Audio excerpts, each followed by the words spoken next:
Inihahandog ng Department of Agriculture 12, Agri Tayo, Soc Sergeant. Isang masaganang umaga po sa ating lahat mga ka-agri, lalong-lalo na sa ating mga magsasaka at mamimiss ng pamilyang Pilipino dito sa Region 12. Maraming salamat po sa walang sawa ninyong pagsubaybay dito sa ating programa na naghahandog sa inyo ng makabuluhang kaalamang pag-agrikultura. Yes, Marie. Last week ay tinalakay natin ang kahalagahan ng diversified farming bilang isa sa mga efficient farming systems na dapat subukan ng ating mga magsasaka upang maiwasan ang pagkalugi kahit pa ma-failure sila sa isa sa kanilang mga produkto. Yes, at sana mga ka-agri ay na-inspire po kayo sa ating episode last Saturday at sinimulan niyo na po ang pag-integrate ng iba't ibang uri ng crops at livestock o kultiman sa inyong mga sakahan. At ngayon naman po ay ipagpapatuloy po natin ang ating komprehensibong pagtalakay tungkol sa research and development ng initiatives ng DA12. Kaya ano pang hinihintay natin?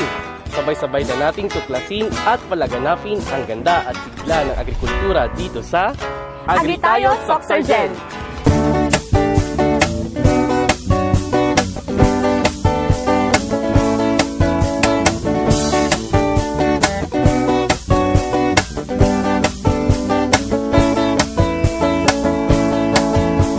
Magkamit ng dagdag na kaalaman upang saka palaisdaan mapagkakitaan ng mamamayan sa agrikulturang pangkabuhayan. Agri Tayo, Soc Sergeant, programang dapat tangkilikin. Agrikultura'y binigyan pansin para sa ating mga mitiin. Ito'y programang pangkabuhayan at dito ika'y tutulungan. Agri Tayo, Soc Sergeant, programang dapat tangkilikin. Agrikultura'y binigyan pansin para sa ating mga mitiin. Agri Tayo, Soc Sergeant, programang dapat tangkilikin. Agrikultura'y binigyan pansin para sa ating mga mitiin.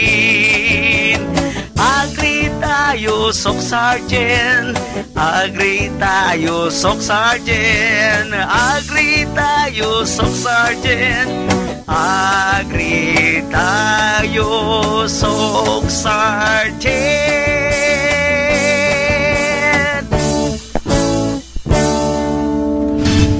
Mga ka-agri, kung noong phase 1 ng ating episode tungkol sa research ay nasa Balindog Research and Experiment Station tayo sa Kidapawan City, ngayon naman po ay naririto tayo ngayon sa Tupi Research and Experiment Station dito mismo sa Tupi, South Cotabato.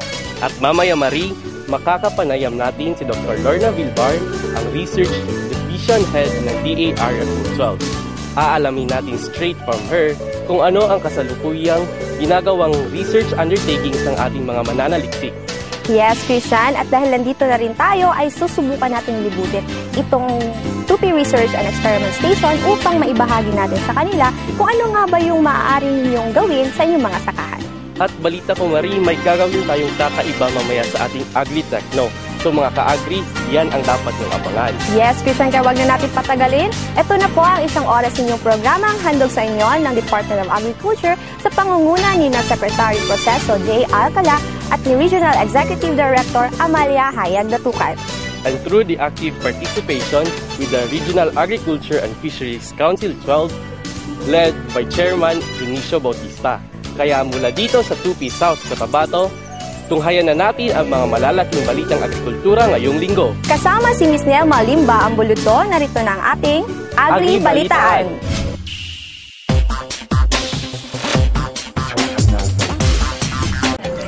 Narito na ang mga pinakamalalaking balitang agrikultura ngayong linggo. Isang lakbay-aral sa lalawigan ng Nueva Ecija ang sinamahan ng ilang opisyal ng Regional Agriculture and Fishery Council at ng DARFO 12 upang personal na alamin ang mga sistema sa pagsasaka ng palay sa nasabing probinsya na maaaring gawin dito sa Rion 12. Maki-agribalita kay Carl Ulysses Aguilion. Nakibahagi ang 11 mga delegado mula sa Rehiyon 12 sa ginanap na 5 araw na lakbay-aral sa mga outstanding rice-producing areas maging sa mga katangi-tanging mga magpapalay sa lalawigan ng Nueva Ecija noong April 13 hanggang April 17. Ang naturang tour ay kinabibilangan ni Regional Agriculture and Fishery Council 12 o RAFC 12 Chairman Junicio Bautista, RAFC 12 Coordinator Bernard Pasete, 4 na Provincial Agriculture and Fishery Council Chairman, isang CAFC at isang BAFC, Lambayong Municipal Agriculturist Elpidio Ramos, isang Agricultural Extension Worker at isang Local Farmer Technician. Ang aktibidad na naglalayong makakalap ng mga dagdag na kaalamang agrikultura, lalong-lalo na sa pagtatanim ng palay, ay nagsimula sa pakikipagtalakayan ng mga delegado kay San Jose City Mayor Marivic Birena sa bahay pamahalaan ng nabanggit na lungsod. Inilahad ng alkalde na ang San Jose City, Nueva Ecija ay isa sa mga tinitingalang lugar sa buong bansa kung pag-uusapan ang produksyon ng palay. Sa pag-uusap ng alkalde at ang mga representante mula Rehiyon 12, hinikayat ng pinuno ng San Jose City ang mga magsasaka na hindi lamang maging producer kundi maging entrepreneurs din, kagaya na lamang ng kanilang mga magsasaka ng sibuyas. Nagkaroon din ng interview ang mga delegado sa mga outstanding na mga magsasaka sa lungsod kung saan ang isa sa kanila ay may average harvest per hectare na 213 bags. Nag-obserba rin sila sa naging harvest ng kalahating ektaryang palayan na nakapagtala ng 119 bags. Aminado naman si RAFC 12 Chairman Bautista ng 119 bags na ani ng kalahating ektaryang taniman ng palay ay mahirap na malasap ng mga magsasaka sa Rehiyon 12, ngunit positibo ito na magkakaroon din ng ganoong kataas na ani sa mga karagdagang pang-interbensyon at kaalamang handog ng DA12 sa mga magsasaka dito sa rehiyon. Nakipagpulong din ang mga AFCs na representative ng rehiyon kina Dr. Evelyn Fernando ng DARFO3, City Councilor Jennifer Salvador na siyang Chairman on Committee on Agriculture na nabanggit ng lungsod, at City Agriculturist Reynaldo Amarillo kung saan nagkaroon ng pag-uulat ang dalawang opisyal ukol sa mga interbensyong natanggap nila mula sa DA at sa mga makabuluhang agricultural practices na maaaring dalhin at gawin din dito sa Rehiyon 12. Sinulit din ng mga AFCs ang pananatili nila sa Philippine Rice Research Institute or PhilRice dahil sa pakikipag-usap nila sa mga rice experts doon at kanilang nalaman ang mga bagong rice varieties na suitable sa klima at lupa sa Soc-Sargen. Bilang bahagi ng tour, binisita rin ng mga partisipante ang DA Central Office at nagkaroon ng pagkakataon na makausap si Philippine Council for Agriculture and Fisheries Executive Director Ariel Cayanan. Salamat po sa tulong nyo. Salamat po sa tulong ng mga local government units na tinitingnan at na-realize nila ang kapakanan ng mga private sector na nagsiservisyo as voluntary lalo na sa ating mga magsasaka at sa mga advokasya natin. Mula dito sa Nueva Ecija, Cardio Lices Aguilion nag-uulat para sa Agritayo Soc-Sargen.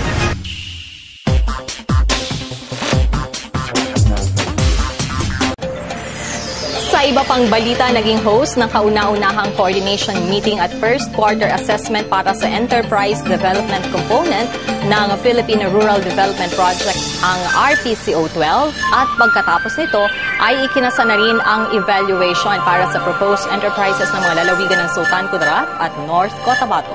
Maki-agribalita kay Christian Matiliano. Pinag-usapan sa kauna-unahang coordination meeting at first quarter assessment enterprise development component ng Philippine Rural Development Project o PRDP ang kasalukuyang estado ng mga proposed enterprises ng bawat rehiyon. Ito ay dinaluhan ng mga kawani ng National Project Coordination Office, Project Support Offices at Regional Project Coordination Offices na ginanap sa Coronadal City na naglalayong mabigyan ng kaukulang kasagutan ang ilan sa mga hindi klarong punto na may kinalaman sa pagpapatupad ng enterprise project ng bawat rehiyon. Pinangunahan ni PRDP National Project Director at Undersecretary for Operations, Attorney Emerson Palad, ang aktibidad kasama ang ilang matataas na opisyal ng DA at PRDP. Pinaunlakan din ito ni South Cotabato Governor Daisy Avance Fuentes. Sa kaugnay na balita, isinagawa ng RPCO-12 ang magkakasunod na validation para sa Priority Enterprise Development Projects ng mga probinsya ng North Cotabato at Sultan Kudarat sa ilalim ng Philippine Rural Development Project o PRDP noong April 16 to 17. Ang ikinasang validation ay bahagi lamang ng mahabang proseso na pinagdadaanan ng isang proposed business plan bago pa man ang implementasyon nito. Pinangunahan ng mga representante mula sa PRDP Enterprise Development Team mula sa NPCO, PSO Mindanao at RPCO 12 ang nasabing validation kasama ang mga proponent groups ng bawat probinsya. Personal na tinungo ng mga representante ng NPCO, PSO Mindanao at RPCO ang mga bayan ng Alyosan sa North Cotabato at Isulan sa Sultan Kudarat upang isagawa ang 2 araw na validation at upang personal na makaharap ang mga proponent groups at Provincial Project Management and Implementation Unit ng 2 nabanggit na lalawigan. Goma ang priority crop ng North Cotabato, samantalang kape naman sa probinsya ng Sultan Kudarat. Samantala, nauna nang nabigyan ng no objection letter ng World Bank ang tinaguriang world-class business plan ng South Cotabato, ang 39.3 milyong pisong halaga ng cassava granules processing and marketing at hinihintay na lamang ng PLGU ang Certificate of Availability of Funds na ipalalabas ng World Bank upang masimula na rin ang implementasyon ng nasabing proyekto. Nag-uulat para sa Agritayo Soxargen, ako si Christian Matuliano.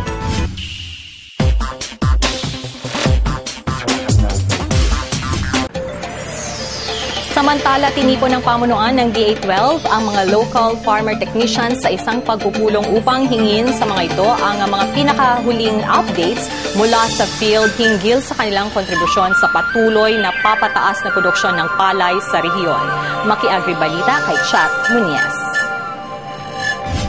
Yes, mga kaibigan, nandito po tayo ngayon. Kasama po natin ang mga local farmer technicians for South Cotabato, kung saan po ay magkakaroon tayo ng pagpupulong sa ating mga local farmer technicians at pag-usapan po ang kanilang mga nagawa sa loob ng 2 taon. Maliban sa South Cotabato, kasama din ang mga local farmer technicians mula sa probinsya ng Cotabato, Sarangani at Sultan Kudarat, kung saan magkahiwalay na isinagawa ang kahalintulad na quarterly evaluation. Sa isinumiting reports mula sa mga probinsya ng Region 12 sa rice program, may mga magsasakang umaangat ang kanilang ani mula 4 to 5 tons per hectare at may mga bumaba din dulot ng iba't ibang kalamidad at peste. Ngayon na lamang ang paghihikayat tina OIC Chief of Operations Fe Ibanez, APCO Ismail Intaw ng Cotabato, APCO Madaya Dumara ng Sultan Kudarat at LFP Focal Person at Deputy APCO ng Sarangani Ronnie Moico na pag-ibayuhin pa ng mga local farmer technicians ang kanilang mga extension services upang umangat ang ani ng kapwa nilang magsasakang magpapalay, lalo na sa mga low-yielding barangays. Bagamat bahagyang bumaba ang kanilang produksyon, nangako naman silang patataasin ito sa susunod na cropping season. Kasama din sa nagbigay ng lecture sina Ludivina Dumayan ng Regional Crop Protection Center, Acoron City, Zoraida Bangon ang LFP Focal Person ng Sultan Kudarat at Vilma Mauti ang Focal Person ng South Cotabato. Kasama din ng mga LFTs ang ilan sa kanilang mga agricultural extension workers at sa probinsya ng Sarangani ay kasama po natin si Provincial Agriculturist Jonathan Duhay Lungsod. Nag-uulat para sa Agritayo Soxargen, Chat Muñez.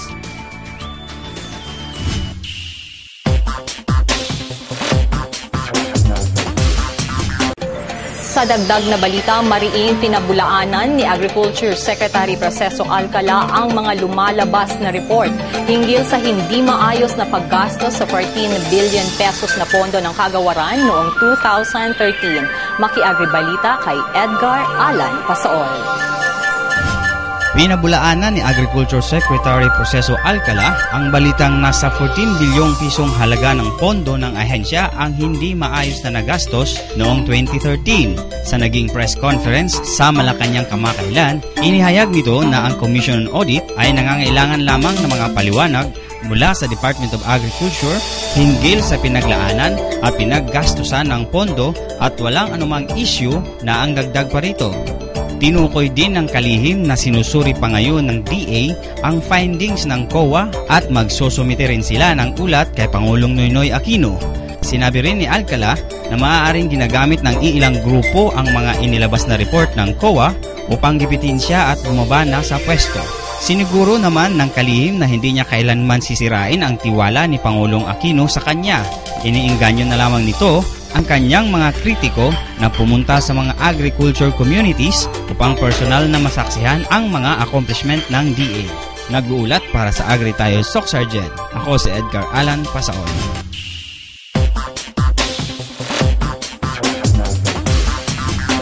Yan ang unang ratsada ng ating Agri Balitaan. Patuloy lang sa pagtutok dito sa Agri Tayo Sok Sergeant.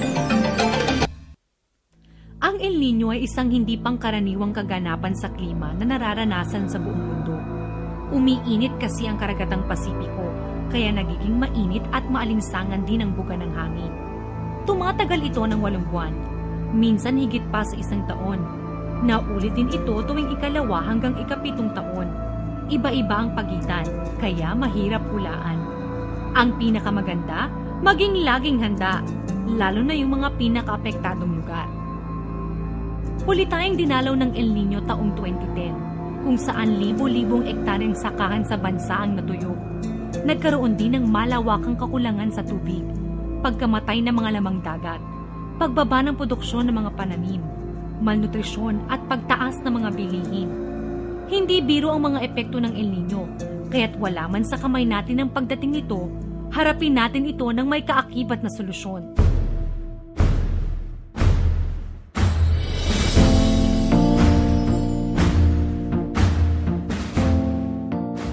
Sulitin natin ang bawat patak ng tubig. Siguraduhin maayos ang irigasyon ng mga sakahan. Dapat malinis ito at walang masyadong damo. Takpan ding mabuti ang mga butas para hindi tumagas ang tubig. Gawing 2 sentimetro lang ang taas ng tubig sa irigasyon.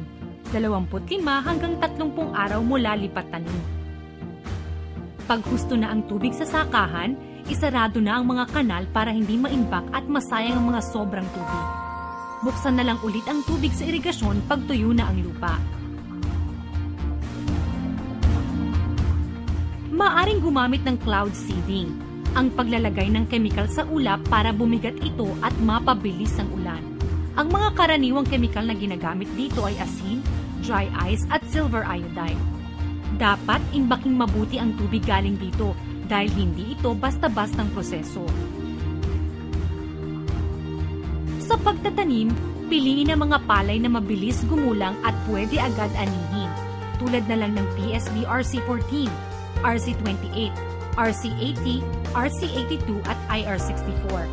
Mas matagal kasi ang pag-ani, mas mataas ang tsansang matuyot ang tanim. Magtanim sa paraang sabog tanim o direct seeding. Sa paraang ito, hindi na kailangang magbungkal dahil mas maikli ang proseso, mas makakatipid sa tubig at mas mapapaaga ang pag-ani. Piliing itanim ang mga gulay na di masyadong nangangailangan ng tubig, tulad na lang ng bawang, sibuyas, pechay sigarilyas at pigeon pea. Gamitin ang dayami na pantakip sa lupa. Mapapanatili na ang halumigmig ng lupa, maaari pa itong ipakain sa alagang hayop. Maganda ring ipakain sa alagang hayop ang tubo na may kulot. Legumes na maaring itanim kahit sa loob ng bakuran. Sorghum, uraro, saging, kamote, kamoteng kahoy at sarang damo at iba pang halaman sa sakahan na hinaluan ng asukal. Mas tipid to kaysa sa mais. Madalang at mahal kasi ang mais kapag tagtuyot.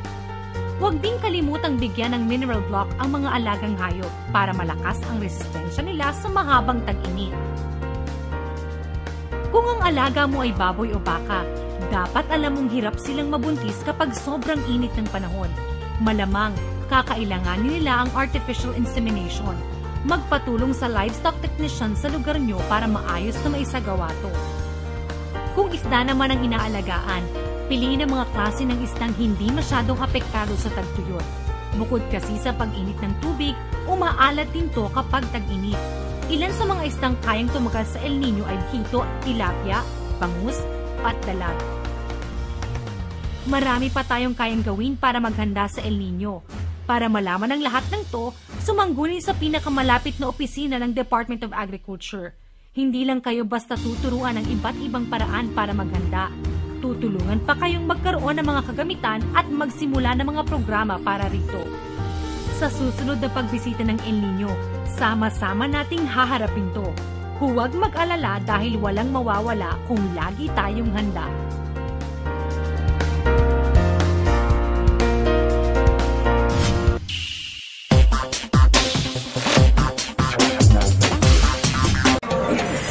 Sa pagpapatuloy ng ating agri-balitaan, pasok na bilang national finalist sa taunang Search for Outstanding Rural Women ng Department of Agriculture si Kinang Ani Bahade, isang manggugulay na nagmula sa bayan ng Tantangan, South Cotabato. Samantala, kasalukuyang pinagkakakitaan naman ng mga magsasaka ang pagtatanim ng pakwan habang nasa fallow period ang kanilang sakahan. Yan ang back-to-back agri-balita ni Lito Mariano Salvo. Pinangunahan ni Lorna Villegas, Joanne Pera at Alan J. Hakalan, mga bumubuo sa Technical Working Group ng Gender and Development Program Focal Point System ng DA ang National Evaluation. Si Kinang Bahade ay kabilang na sa listahan ng mga national finalists at may pag-asang makuha ang top award at mag-uuwi ng cash prize at iba pang papremyo. Umabot sa 2 oras ang ebalwasyon kay Kinang Bahade na kung saan nakasentro ang mga katanungan sa mga kwalifikasyon nito upang tanghaling Outstanding Rural Woman ngayong taon. Tinanong din ng mga evaluators ang mga barangay officials, mga kababaihan, maging ang immediate family nito hinggil sa mga katangiang taglay ni Ani na siyang magdadala sa kanya sa tugatog ng tagumpay. Nagpakita rin ng suporta si Mayor Benjamin Figueroa Jr., ilan pang lokal na opisyal at mga kawani ng DA12 sa panguna ni God Focal Person Fe Ibanez. Bago ang evaluation ay nag-courtesy call din ang mga evaluators kay Regional Executive Director Amalia Datukan. Noong 2012 at 2013, magkasunod na nasungkit ni Tiny Rosarial Tamayo ng Antipas North Cotabato at Rebecca Latog ng Bagumbayan Sultan Kudarat ang top award sa nasabing national search. Samantala, habang nasa follow period pa ang kanilang mga sakahan, pinagkakakitaan ngayon ng ilang magsasakang pakwan bilang isa sa mga potential crops tuwing summer. Mga kaagri, ngayong mainit ang panahon, isa sa paboritong prutas na kinakain ng mga Pinoy ay ang pakwan. At kapag pinag-uusapan po ang pakwan, bidang-bida dyan ang bayan ng Tulunan dito sa North Cotabato na siyang kinikilalang pinakamalaking producer ng prutas na ito, hindi lamang dito sa North Cotabato kundi sa buong Soc-Sargen region. At andito nga ho tayo ngayon sa farm ni Ginoong Warlito Amualya dito sa Barangay Bagumbayan na kung saan kasalukuyang nag-aani ang kanyang mga tauhan at naghihintay na ho ang truck na yan na magdadala nito mga inaring pakwan sa Cagayan de Oro City. Ayon sa mga magsasaka sa mga bayan ng Mlang at Tulunan sa North Cotabato, bentang-benta ang pakwan kapag tag-init. Sa katunayan, iniluluwas pa ang mga ito sa ibang lugar gaya ng Davao City at Cagayan de Oro City. Tinatayang nasa 20,000 hanggang 25,000 piso ang kapital sa bawat hektarya sa produksyon ng pakwan. Nag-aani naman ang mga ito ng mula 20 hanggang 25 tonelada kada hektarya na siyang binibili sa halagang 6 na piso kada kilo. Kung susumahin ayon sa mga magsasaka, malaki ang kanilang nakukuhang kita mula sa pagpapakwan. Talagang pamatid-uhaw itong pakwan, lalo pat nararanasan po natin itong labis na pag-init ng panahon dito sa ating lugar. Kaya mga ka-agri, mula rito sa Barangay Bagumbayan, Tulunan, North Cotabato, nag-ulat para sa Agri Tayo Soc-Sargen. Ako si Lito Mariano.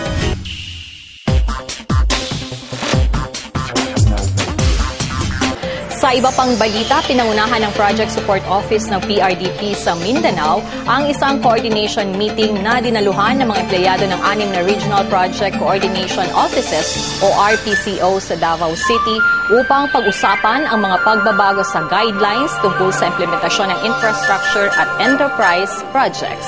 Maki-Agri Balita kay Nelly Escote Ilanan.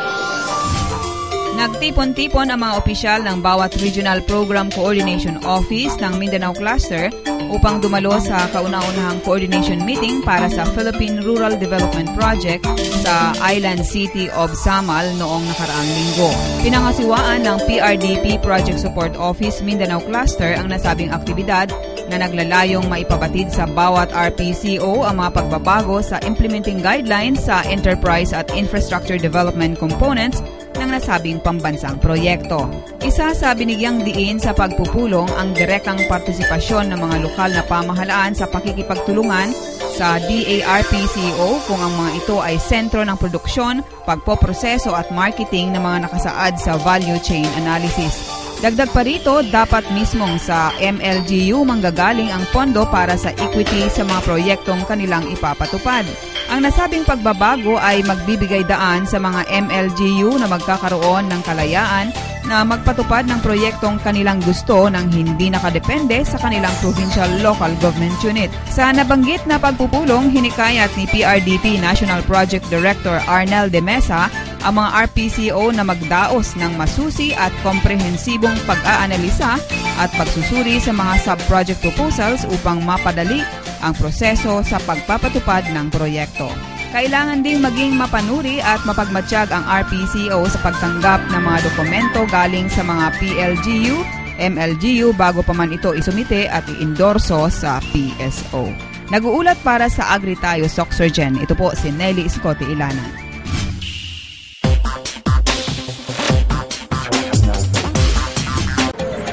Samantala, ilang mga magsasaka sa South Cotabato ang nabiyayaan ng tig-iisang halabaw mula kay Agriculture Secretary Proceso Alcala habang nakatakda namang mamahagi ang Agri-Pinoy Livestock Program ng mga biologics, antibiotics at iba pang veterinary drugs sa mga livestock raisers. Maki-Agribalita kay Ibrahim Baundi.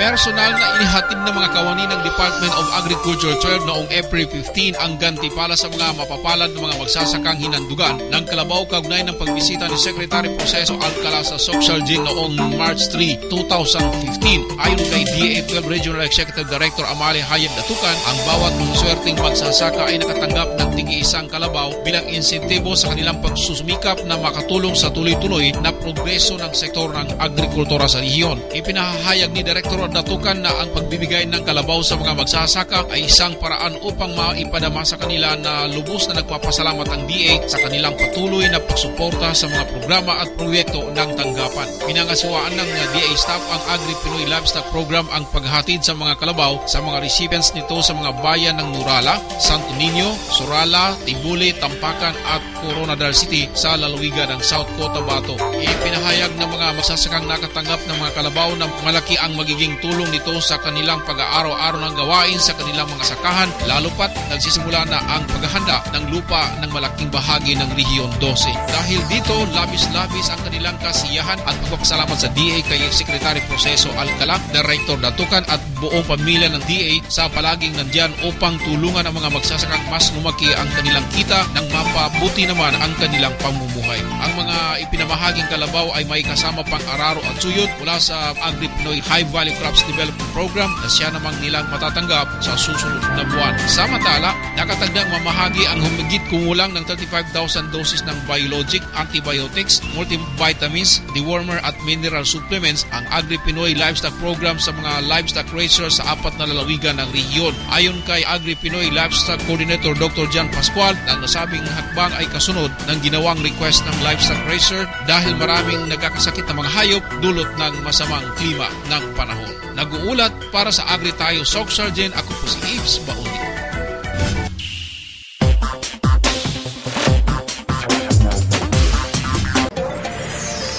Panghuli nating balita, nanumpa na sa kanilang mga katungkulan noong April 27 ang 26 na newly promoted employees ng Department of Agriculture 12, kaalinsabay ng umiiral na rationalization sa ahensya. Narito ang report.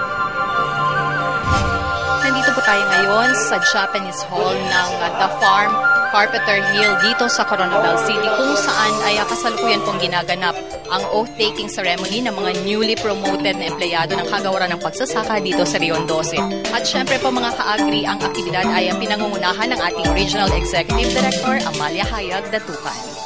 Ang 26 na empleyadong ito ay ang second batch ng mga newly promoted personnel dahil nauna nang nanumpa sa kanilang mga katungkulan ang unang batch noong March 3 sa harap ni Agriculture Secretary Proceso Alcala. Sinaksihan ng iba pang mga kawani ng DA12 at kanilang mga kamag-anak ang mahalagang okasyon ng kanilang buhay na ilang taon din nilang hinintay. Suot ang kanilang magagarang kasuotang Pilipino, ipinamalas ng mga newly promoted employees ang kanilang kasiyahan bilang pangalawang batch ng mga empleyado ng DA12 na pinagaloban ng promosyon bilang resulta ng umiiral na rationalization sa ahensya. Sa kanyang mensahe, hinamon ni Director Datukan ng mga ito na mas dumoble kayod pa sa pagbibigay serbisyo sa mga magsasaka at mangingisda ng Rehiyon 12.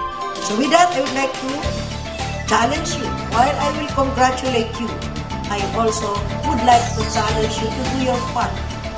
I hope you are not that employee that will be happily reporting 1 to 12, 8 to 12, 1 to 5, Monday to Friday, and hanggang doon. I hope the newly promoted people now, the newly promoted personnel now, will also have the change of perspective, will have the change of work attitude, will have that enthusiasm to do more for the sake of the improvement of public service. Kaya nga kung papansin niyo, ilan sa inyo ang nakakarinig pag nag-i-speak ako outside with the farmers or even in media interview. I always say, do not expect for so much from government because we are the government. Kayo kasama sa gobyerno. Huwag yung palagi nyo lang sa'yo, ano man yan ganito? Ibabalik ko yan sa'yo, ano bang ginawa mo? Diba? Ano bang ginawa mo? Puro ka reklamo, may ginawa ka ba? Ha? So I hope, ganito rin dapat sana tayo. I hope everyone, each and every one of us, will really do something. But your promotion will really be your achievement. Not just because your position ay tumaas, your salary ay tumaas, but because you take that as an opportunity to do good and improve public service. Before I end, I would like to remind you, in doing that,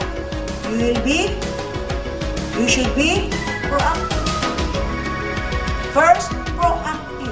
Mag-isip ka ano ang dapat. Huwag kang mag-antay anong sabihin sa'yo. Proactive. Do not be passive. Nandiyan na lang, wala ka rin. Be proactive. Mauna ka mag-isip kung ano ang dapat. Next is, you should be responsive. Okay. Ilapit ko sa iyong problema. Bukas. Pagdating ni Sir. Pagdating ni Ma'am.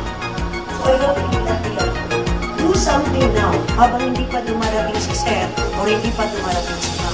Ipinarating naman ng mga newly promoted employees ang kanilang pasasalamat sa pamunuan ng DA dahil sa patuloy na pagtitiwala sa kanilang kakayahan. This great challenge that you have given us, to each one of us right now, the 26 who are here, ang laki-laki ho ng challenge na nabigyan sa amin. Ibig sabihin po niyan yung trust and confidence na binigay mo sa amin among how many employees of the Department of Agriculture to be one among the yung namumuna, yung second batch sa kayong third batch is a great opportunity po. Na ibig sabihin po na kahit nga paano gumagalaw paano ko masasabihin yun na mayroon kaming naibibigay na importansya doon sa accomplishment ng ating monthly or the annual accomplishment ng ating departamento. And the transformation that they are telling is really 360 degrees. Marami na rin silang sinabi and talagang ngayon nafe-feel na talaga ng ating mga farmers, and there's no amount that can be equated every time a farmer tap or shoulder and say thank you for the help that you have extended to us. Sa mga counterpart natin sa LGUs, makikita talaga natin na talagang supportive sila. Isang tawag ko lang sa kanila, and they're very responsive nowadays. My gratitude to all the people who made it possible for me to be here in front of you tonight. I promise all them that I will not let them down, and I'll keep working for the agency's success. Uulitin ko, maraming salamat sa lahat ng tumulong kung paano ako nag-transform. Especially to Ma'am Bing. At sumainyo ang kalipunan ng ating Agri-Balitaan, patuloy lang sa pagtutok dito sa Agri Tayo Sock Sergeant. Sayang. Sayang. sayang.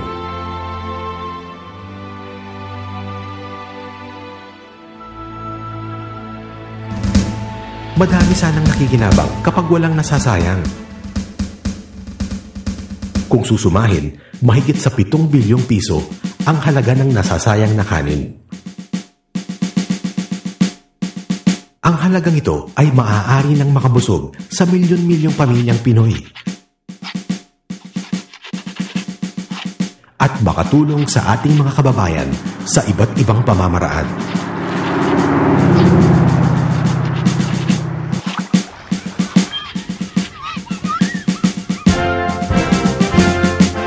Sama-sama tayong lahat.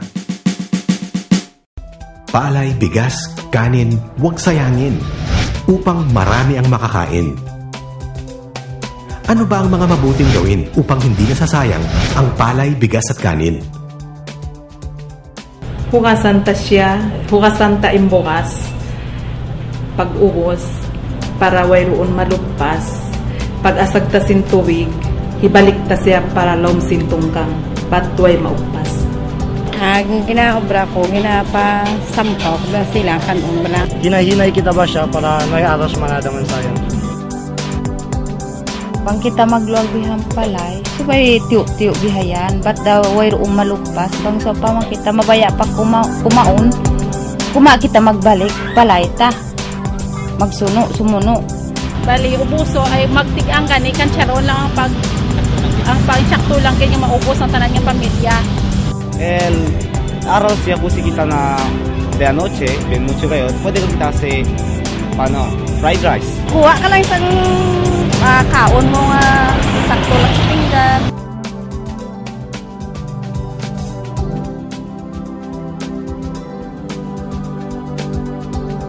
Alamin at tandaan ang mga tamang pamamaraan upang iwasang masayang ang kanin.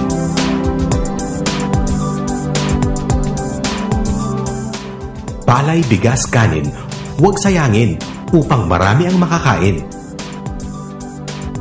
Ang mensaheng ito ay hatid sa inyo ng Department of Agriculture.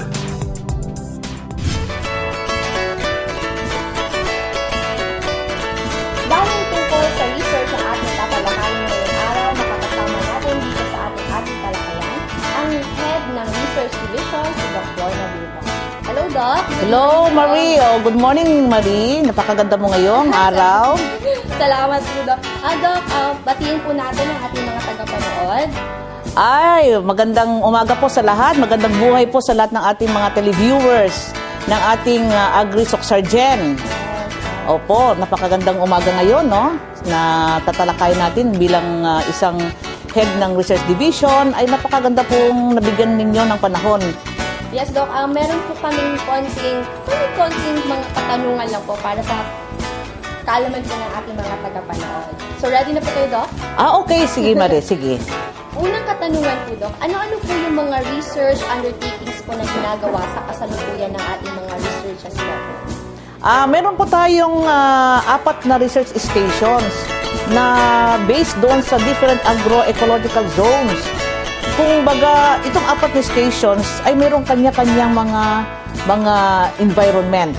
Kagaya po ng ating Semyark for upland na doon po sa Amasyan, no? Meron din tayong Semyark for upland ruling na nandoon sa Aroman, Carmen. And then we have also Semyark for Hililand, nandun po sa ating Balindog. And then we have our upland and lowland dito po sa Tupi, South Cotabato. Kaya mayroong kanya-kanyang agroecological environment na pwedeng gaganapan o gagawin yung ating mga ginagawang pananaliksik o researches. Kung sa patungkol po sa sinasabi mong mga researches na ginaganap ng ating research, marami tayong iba't ibang variety ng upland rice, different varieties ng ating mga lowland rice or inbred rice, or even hybrid rice na ginagawa ito sa lahat po ng sulok ng ating rehiyon, no? Ginaganap natin ito sa may mga multi-location testing natin, ginagawa sa South Cotabato, sa Sarangani, even in North Cotabato and Sultan Kudarat. Ito po ay talagang ini-evaluate po natin kung ano po yung talagang location-specific na varieties or inbreds or hybrids na pwede po natin gawing recommendation, no, under location-specific recommendations na ginagawa ng ating research. Marami din po tayong ginagawang mga diversified farming or rice-based, no, rice-based or diversified farming system na nakapaloob po doon ang multi-crop or crop mix, no? Meron po tayong livestock integration, meron po tayong yung high-value crops integration, and then poultry integration, na isang ganap na palayamanan concept na nandun po lahat yung ating crop, livestock, and even our poultry integration. So, and high-value crop integration. So, yun po ay ilan lamang doon sa ginagawa ng ating researches. Yun po ay talagang sinasakop po ang the whole Region 12. So, Doc, speaking of those researches, paano po kayo makaka-benefit yung mga science natin, especially po yung farmers natin? Pwede po ba natin isa-isa nito? Ang level po ng R&D natin ay pwede pong sabihin natin technology generations, technology verifications, technology adaptations, and even technology demonstrations. Kaya doon po sa technology verifications and technology demonstrations ay doon po nakakaabot na ngayon ang ating mga technology doon po sa mismong lugar ng ating mga magsasaka. Kaya po kung gusto po nating ipakita sa ating mga magsasaka na ito pong mga varieties ay pwedeng adapted doon sa kanilang mga lugar, ay tayo po mismo ay maglalagay doon ng mga projects at makikita po nila sa kanilang mga naked eye na ito palang mga varieties na introduced by sa Department of Agriculture ay talagang maganda ang performance when it comes to yield performance or even yung characteristics ng mga tanim na to. Kaya po ay ito pong mga technology verifications and technology demonstrations natin ay yun po ay partnership na po ng ating mga magsasaka at ng mga siyentista na doon po nila makikita mismo na kung ano po yung mga technology or package of technology na gusto po natin ipalaganap doon sa kanilang mga lugar. Kaya kuminsan makikita natin na ang ating mga farmers ay naniniwala kung nakikita nila sa kanilang sariling mga mata. Meron tayong mga varieties na pwede nilang gamitin, no? Meron tayong available na mga vegetables, meron tayong available na mga ibang varieties kagaya po ng ginagawa natin. Meron tayong evaluation ng different legumes, no? Nandiyan ang mani, nandiyan ang soybeans, nandiyan ang mung bean, and then vegetables, different vegetables. We have the upland vegetables, we have the lowland vegetables na pwede po nating ipamigay ang mga binhi na pwedeng gamitin ng ating mga farmers. Kaya nga po ay hindi lang po research or technology ang pwede natin i-share sa ating mga farmers, kagaya rin po ng ating mga produced na mga binhi o na planting materials na pwede naman po tayong magbigay, mag-share, or pwede naman po nating sabihin na mayroon tayong mga pabiling mga seeds and even our planting materials for them to utilize our product. Food product development natin, no? Kagaya ng adlay na hindi po masyadong kilala ng farmers, ito po ay adlay ay isang magandang alternatibo ng bigas, no? At itong adlay rin po ay talagang promoted na po sa ating mga eskwelahan na ginagamit na natin during our nutrition month or feeding program, na niluluto po ito bilang isang kanin, niluluto po bilang isang pagkain na champurado or arroz caldo or crackers, na talaga po na-develop na po natin ito, na pwede na po natin i-share, no, sa ating mga farmers. Mayroon po tayong similyan yan or binhi na pwede po natin i-share sa ating mga farmers para naman po ay sila na mismo ang magtatanim ng kanilang mga pananim, no, para sa kanila din po magagaling yung kanilang niluluto or na kanilang pwede nilang lutuin at matikman na mismo. Yes, Doc. And so far po, Doc, ano po yung nakasalang na po ng mga researches po na gagawin po natin? Yes po. Ngayon pong 2015 ay talagang napaka-challenging na rin po na taon dahil hindi lang po noong 2014 ay 4 lang po yung proyekto, na malalaking proyekto na ibinigay or na nakalads po sa ating rehiyon. Kaya po meron tayong isang malaking programa ngayon sa PRISM. Napakalaking pagbabago po ang ginaganap ngayon sa ating mga research stations, no? Transformation. Malaking pasasalamat po natin sa ating magiting na regional director dahil po nagkaroon po siya ng transformation, no? Mula po nung umupo ang ating regional executive director, si Director Amalia J. Datukan, ay nagawa niya pong baguhin ang mukha ng ating mga istasyon.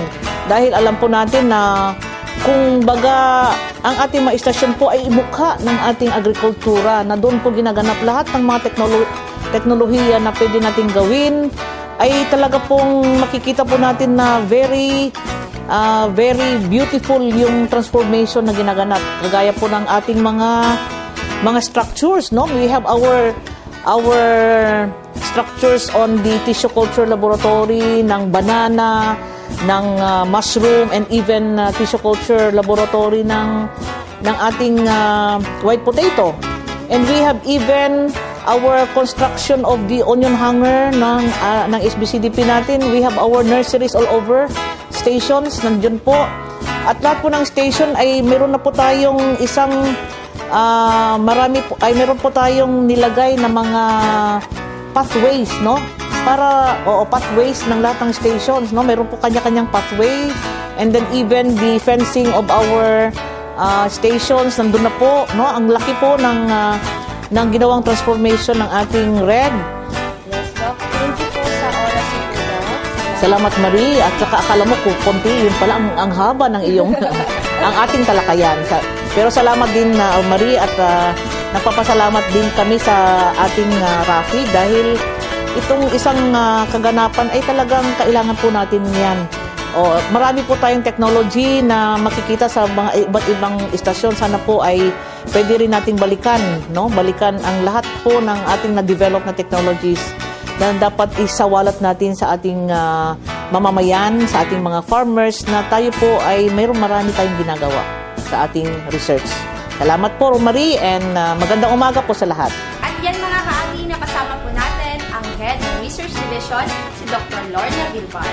At dyan lamang po kayo, magbabalik po ang Agri Tayo sa Surgeon.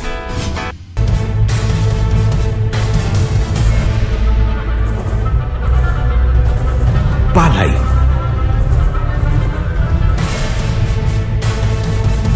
bigas, kanin,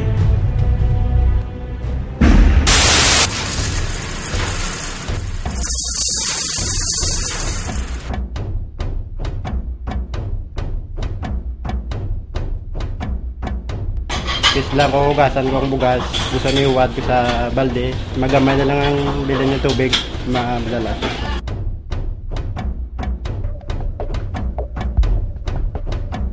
Tiyan na bes manada kanon elton sayang, kaya takema, di takedalang tustus.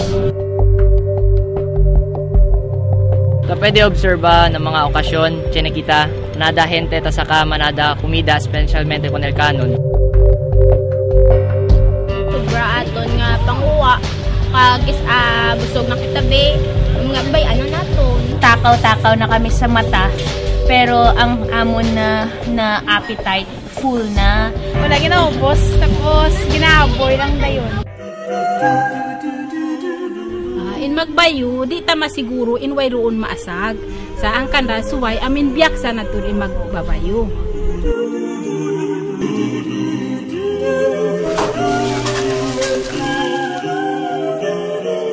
Kung kaisa man ang nagatigang sa amon, magkilis siya, hindi mo siya maibitar nga wala sang may madala nga gas.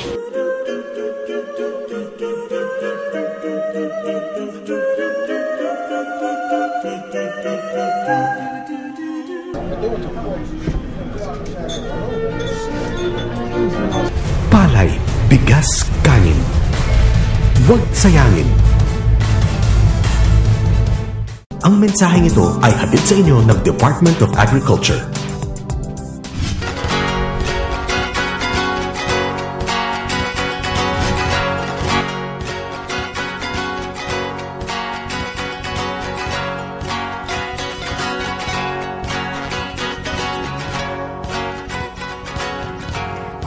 nakaraang episode ay tinuro namin sa inyo mga ka-agri kung paano nga ba ang tamang proseso ng vermicomposting.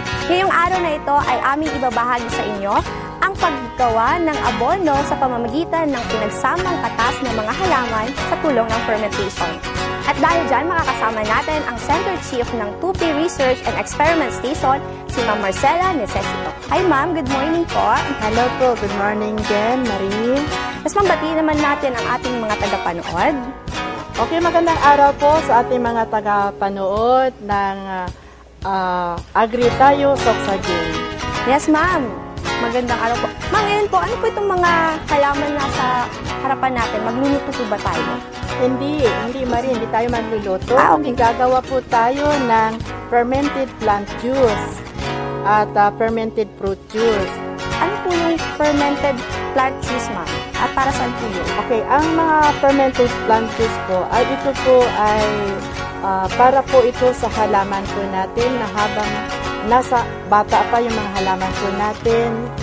Ito po ay ginagamit natin ini-spray o pwede rin ipapangdilig sa ating mga halaman. At ito po ay mayaman po siya sa nitrogen at nakakaroon na rin po ng mga indigenous microorganism kapag ina-apply po natin yan sa tanim na nandyan lang po sila. Ma'am, maliban po sa FPJ po, ano po yung mga iba't ibang uri ng concoction po?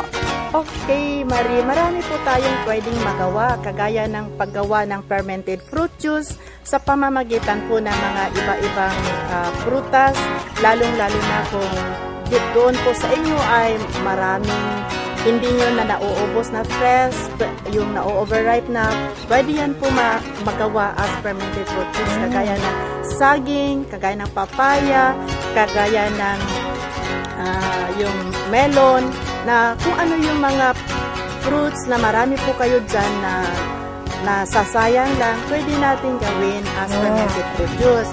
Pwede rin po tayo magawa ng fermented fish amino acid sa pamamagitan po ng isda.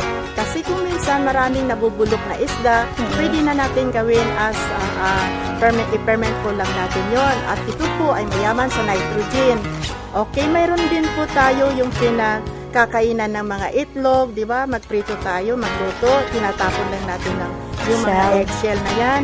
Mayaman po yan sa calcium. So ito po ay ipunin natin at gagawin po natin water-soluble calcium. Isa na rin yun.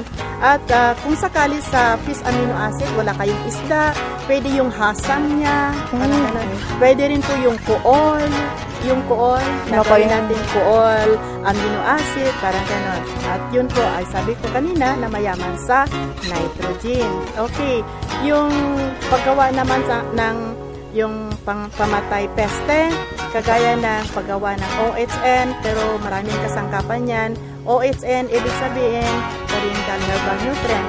Pwede mo siyang pang-spray sa mga insekto at pwede na rin po siya as fungicide sa ating mga kung sakaling may mga problema sa ating mga halaman or sa ating mga tanim. At marami po tayong pamamaraan. Marami po tayong pwedeng magamit na nakikita po natin sa ating palibot. Dahil po napaka-generous kasi yung ating Panginoon na ang isang tao na kanyang nilalang ay nandyan lang po sa palibot ang kanyang pangangailangan upang siya ay mabuhay. Ang kulang lang po sa atin ay kulang lang po tayo, Ma'am Marina, technology kung paano po ito gagawin. Yes, Ma'am Mars, umpisahan na natin. Alam kong excited na po ang ating mga tagapanood kung malaman kung paano nga po ba ang paggawa nito. So, Ma'am, ano po yung unang step po sa paggawa?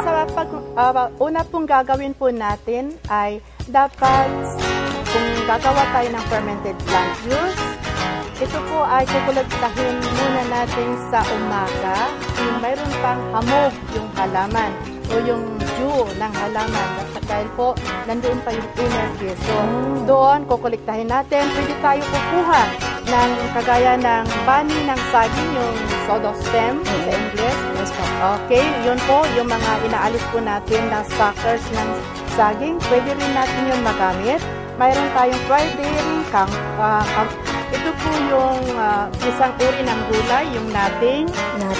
Okay, ito po ay Madre de Cacao, yung talbos natin ng Madre de Cacao.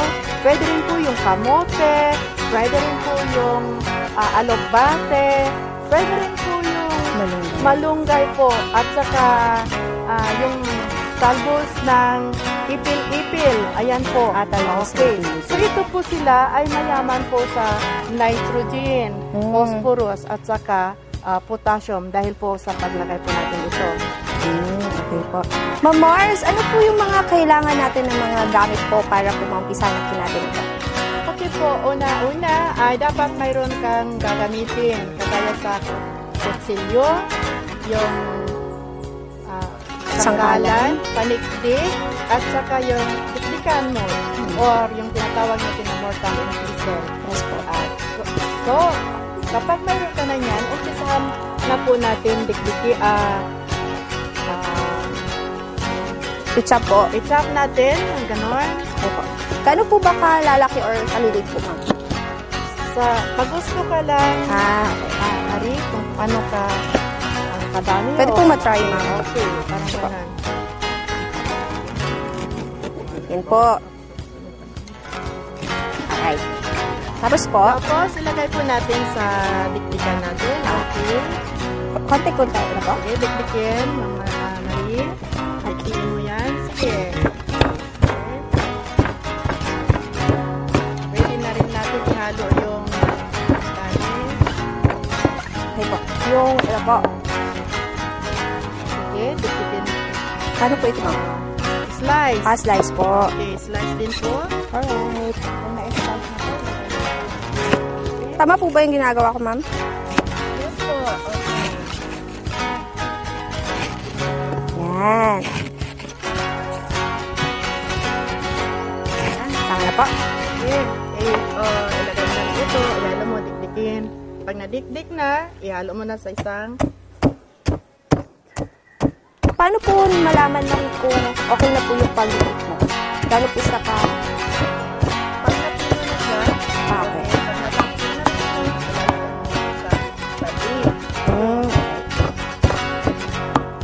Yung pinong-pino po? Kung natapos na rin, ilagay mo na po dito sa balde. Okay po. Okay. Ayan. Okay. Tapos yung todo stem ng saging. Ayan. Pag natapos na, lumalabas na po yung juice niya, ma'am. Okay. Kung natapos na nadikdik natin, lahat po yung kasangkapan natin. Pag halo-haloin natin, i-mix la. Okay. May mix po. Then, kapag na-mix na natin, ang ratio po, Ma'am Marie, ay sa 1 kilo na dinikdik na talbos ay lalagyan mo rin siya ng 1 kilong mascubado or asukal. Kung wala kayong mascubado, pwede na po yung brown sugar. Okay po. Okay, so ihalo na po natin yung 1 kilong sugar.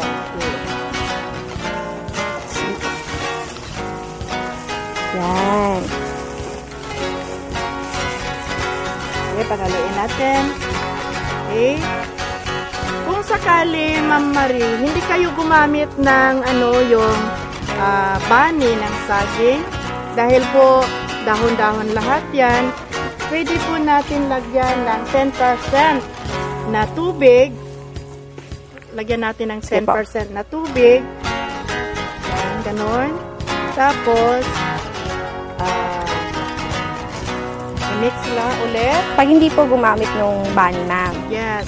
Kasi wala kang, maliit lang po yung katas na makukuha mo kapag walang bani.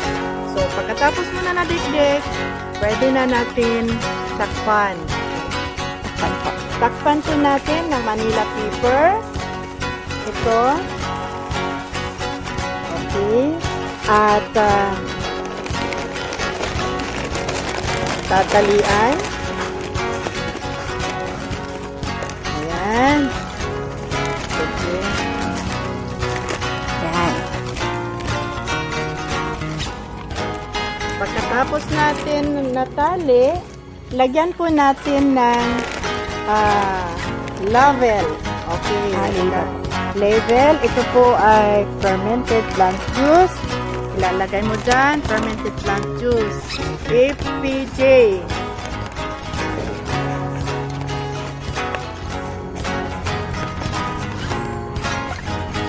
Tapos, ilagay mo ng date kung kailan mo ginawa. April. April. Anong araw ngayon? 1/20/15. Okay. After 14 days na itabi natin ito sa hindi naaarawan. At hintayin po natin na matapos po yung 14 days na fermentation. Then, pagkatapos ng fermentation, pwede na natin umpisahan magamit. After 14 days mga kaari ay pipigayin na po natin yung nadikit natin ng ginawa at saka para po makuha yung plant juice niya.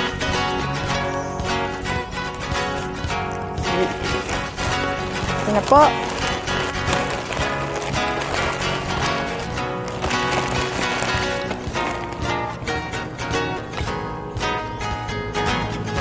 Paano po ma'am? Ganun na po. Ay, pasok po muna.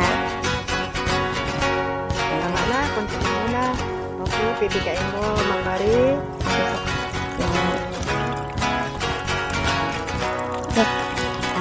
Okay. Pagkatapos po natin napiga, pwede na natin ilagdag, ilagay po dito si Ma'am Marie. Okay po. Ilagay mo na yan dyan. Ganyan.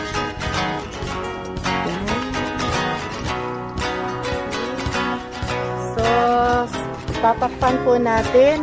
Okay. Huwag natin masyadong takpan dahil hindi po higpitan. Dahil bago lang po natin na kinuha doon sa fermentation. Continuous pa po, Marie, yung kanyang fermentation.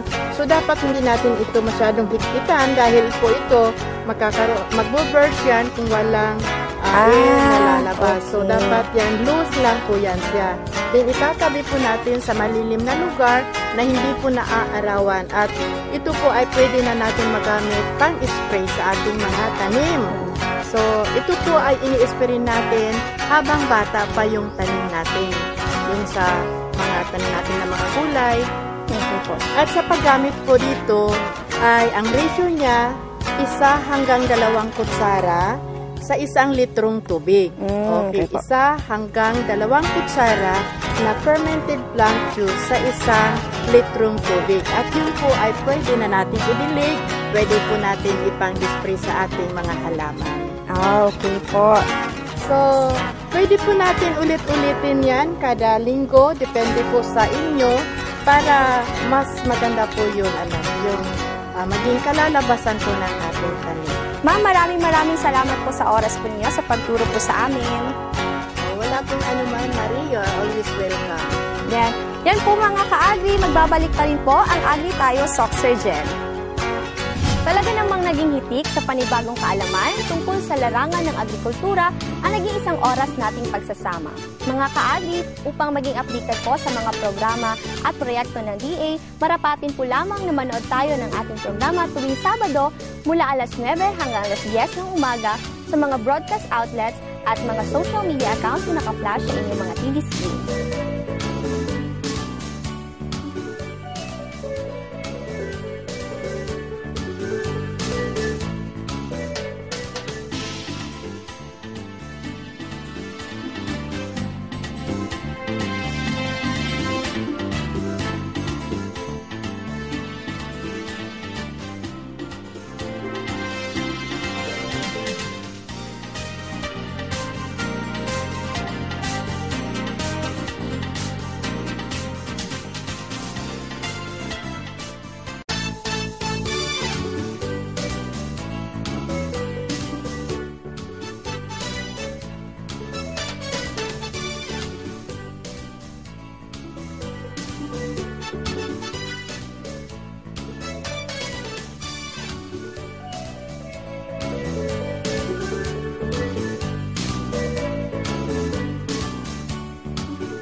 At para naman po sa inyong mga katanungan o episode suggestions, i-post lamang po sa Agri Tayo Soc Sargent Facebook page o ipadala sa aming hotline numbers.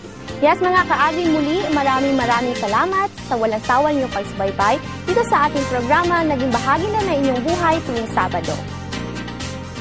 Mga ka-Agri, sa susunod na Sabado, antabayanan niyo po ang aming Summer Special Episode kung saan ang kasaganahan ng sektor ng pangisdaan ang ating bibigyang pansin. Wow! Makapag-beach outfit nga yan, Christian. Kaya nga, Marie. Kaya mga ka-Agri, sa susunod na Sabado, sabay-sabay pa rin nating tuklasin ang kagandahan at sigla ng agrikultura dito sa Agri Tayo Soc Sargent.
Magkamit ng dagdag na kalaman upang saka palaisdaan mapagkakitaan ng mamamayan sa agrikulturang pangkabuhayan. Agri Tayo Soc Sargent, programang dapat tangkilikin. Agrikultura'y binigyan pansin para sa ating mga mitiin. Ito'y programang pangkabuhayan at dito ika'y tutulungan. Agri Tayo Soc Sargent, programang dapat tangkilikin. Agrikultura'y binigyan pansin para sa ating mga mitiin. Agri Tayo Soc Sargent, programang dapat tangkilikin. Agrikultura'y binigyan pansin para sa ating mga mitiin. Agri Tayo Soc Sargent, Agri Tayo Soc Sargent, Agri Tayo Soc Sargent, Agri Tayo Soc Sargent.